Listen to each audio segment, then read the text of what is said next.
finishing up part 2 for the final review session.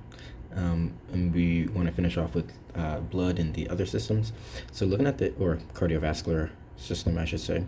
So looking at the cardiovascular system, you're going to want to remember specifically about blood, right? So when we look at blood, remember that blood is a type of connective tissue, right? Specifically, it's a fluid connective tissue. But remember, blood is a type of connective tissue. And that universal donor, right? That universal donor blood type is going to be O, right? Blood type O is going to be that universal donor, okay? When we're discussing platelets, you want to remember that platelets are those formed elements that are required for homeostasis, such as blood clotting, okay? Remember that platelets are those, excuse me, those formed elements that are required for homeostasis, right? Such as blood clotting. And those class of proteins that are involved in clotting is going to be those fibrinogens, okay? The class of proteins involved in clotting is those fibrinogens, okay? Remember that Rh antigen is also going to be called the D-agglutinogen, okay? Rh antigen is also going to be called D-agglutinogen. Remember that formed elements include red blood cells, right? Remember that formed elements include red blood cells, okay?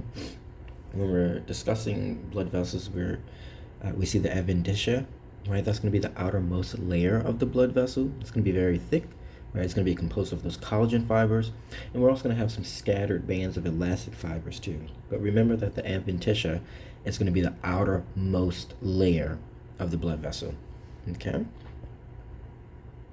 Looking at specifically the heart, there's a couple things that you want to remember when we're talking about the heart, right? And so remember that the visceral pericardium, let me just make it a little bit bigger. The visceral pericardium is also going to be called the epicardium, right? Remember, visceral is directly on that organ, right? And this epicardium is that layer, right? The visceral pericardium is also called the epicardium, okay? When we're looking at the pulmonary circuit, right? The pulmonary circuit will transport blood between the heart and the lungs, okay? Pulmonary circuit will transport blood between the heart and the lungs, right? Blood comes in that right atrium, goes through the tricuspid valve to the right ventricle, then leave via that pulmonary artery to go towards the lungs, right? And then it'll return back to the heart, okay, via that left pulmonary vein, right? That's the pulmonary circuit, transport blood between the heart and the lungs, okay? The intraventricular septum, right, will lie right here, right? And it's basically going to separate the two ventricles. Interventricular septum, right? Ventricular septum separates the two ventricles. The interatrial septum, right? It's going to divide or separate the two atria, right? So just remember that. Blood valves, right? Or the blood that travels from the left atrium to the left ventricle is going to be through that mitral valve or that bicuspid valve, right? So remember I said blood will come through the right atrium, go through that tricuspid valve, right? Tricuspid valve, right? Leaves the right ventricle via that pulmonary artery, goes to the lungs, right? Comes back from the lungs, enters the heart, right, via the left pulmonary veins at this left atrium, okay? In order for it to get from the left atrium to the left ventricle, it has to go through this mitral valve, right? And then it leaves the heart via the aorta, okay? So remember that blood travels from the left atrium to the left ventricle via that mitral valve, okay? These coronary arteries, right? These coronary arteries, right? They're going to supply blood to the muscle of the heart, okay? Remember that coronary arteries supply blood to the muscle of the heart. So we know the outermost layer of the heart is going to be that visceral pericardium or that epicardium. The innermost layer of the heart wall is going to be that endocardium. The innermost, innermost, right? The left atrium will receive blood from the pulmonary veins. That's how we said it, right? That when that blood returns from the lungs, it's going to enter the left atrium via those pulmonary veins. Okay. The left ventricle will then pump blood into the aorta. Remember, blood coming from the left pulmonary veins into, can I change the color? Right. Blood coming in from the left pulmonary veins into the left atrium, right? Go through that mitral valve to the left ventricle. Then that blood goes towards the aorta, right? The left ventricle pumps blood into the aorta, then goes to the rest of the body.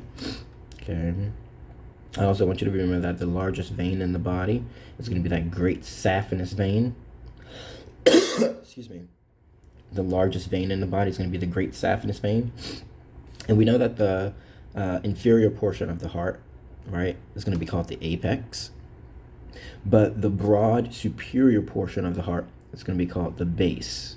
Okay? The broad superior portion of the heart is going to be called the base.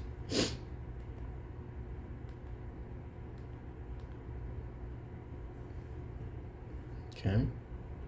So looking at vessels, or looking at lymphatic system rather, remember that a sample of damaged tissue indicated by the presence of eosinophils, that's going to indicate an infection by parasites. Okay. So remember that a sample of damaged tissue that's going to be indicated by the presence of eosinophils, that finding is going to signify that that tissue is going to be infected by these parasitic organisms. Okay.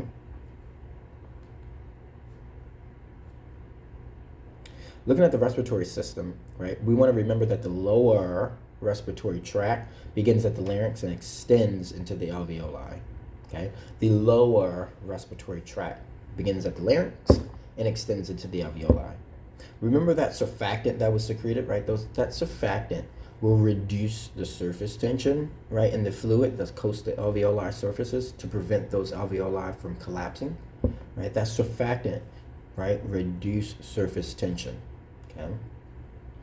Remember that the most important skeletal muscles involved in making normal, relaxed respiratory movements, that's going to be the diaphragm and those external and internal intercostal muscles, right?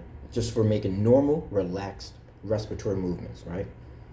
We have the work of the diaphragm, the external and the internal intercostal muscles. Remember the opening of that auditory tube, right? That nasopharynx tube, the auditory tube. It's going to be in that nasopharynx area, right? It's going to open at that nasopharynx area, okay? Remember that the false vocal cords or the false vocal folds are going to be those vestibular folds, okay? The true ones are the vocal cords or the vocal folds, right? But those false vocal folds that has nothing to do with voice, it's going to be those vestibular folds, okay? Looking at the digestive system, right? Remember that the stomach has those parietal cells, right? Those parietal cells will secrete intrinsic factor, and it's also going to secrete hydrochloric acid. Remember that those parietal cells will secrete hydrochloric acid, okay? Remember the liver, right? Specifically, remember about bile, right? Bile is made in the liver, but it's stored in the gallbladder, right? Try to remember that, right? Bile is made in the liver, but it's stored in the gallbladder, okay? And again, it's going to be secreted into the duodenum when it's needed to emulsify the fat. Remember, peristalsis is a wave of muscular contractions that move along the length of the digestive tract, right? A wave of muscular contractions to move that food or move that the food content along the length of that digestive tract. And that's peristalsis, right? A wave of muscular contractions between the circular and the longitudinal muscles. Looking at the urinary system, right? Remember that the renal corpuscle, right? The renal corpuscle will consist of glomerular capsule and the glomerulus, right? Remember that renal corpuscle will consist of the glomerular capsule and the glomerulus. And the glomerulus, remember, is going to be made up of fenestrated capillaries. It's going to be made up of fenestrated capillaries. Okay, and urine is going to be carried to the exterior of the body via that urethra, right? Urine is going to be created in the kidneys, right? Go from that minor calyx to the major calyx into that renal pelvis, right? Go through the hilum into the ureter or the ureter, right? After it exits the ureter, it's going to be into the bladder. Once you relax it from the bladder, it'll go to the urethra and then go out of the urethral orifice, right? Or to the exit of the body. When we're looking at the reproductive system, there's a few things. Remember gonads, right? Specifically, female gonads are going to be those ovaries, right? Female gonads are going to be those ovaries, right? And those reproductive cells, right, that are produced, their reproductive cells are called gametes, right? Reproductive cells are called gametes, okay? Specifically looking at the female reproductive system, the lining of the uterus is the endometrium. The lining of the uterus is the endometrium, right? That's going to be that lining that sheds, during the monthly cycle. However, that muscular layer of the uterus is the myometrium. And remember, myo means muscle, right? So you can easily remember that. And the average length of the uterine cycle is going to be 28 days. Average length of the uterine cycle is going to be 28 days, okay? Excuse me. Now, when we're looking at a male reproductive system, right? Erection of the penis, when we're looking at an erection of the penis, that's going to be caused by the erectile tissue becoming engorged with blood, right? That erectile tissue is going to become engorged with blood. That's going to cause an erection, right? And the process of forcefully expelling semen from the urethra, that's going to be called ejaculation, right? To forcefully expel semen from that urethra, right? To ejaculate. When an egg meets a sperm, right? It's fertilization, right? And that fertilization is going to form a zygote. That fertilization will form a zygote, right? And when we're looking at the male reproductive system, specifically part of the endocrine system, those interstitial cells of the testes, right? Those interstitial cells will produce testosterone, okay? The interstitial cells of the testes will produce testosterone. And the seminiferous tubules, right? These are going to be the sites where sperm is made, right? The site of the production of spermatozoa, okay? So those are, that gives you a quick little review for the lecture. All right, I hope this helps, okay?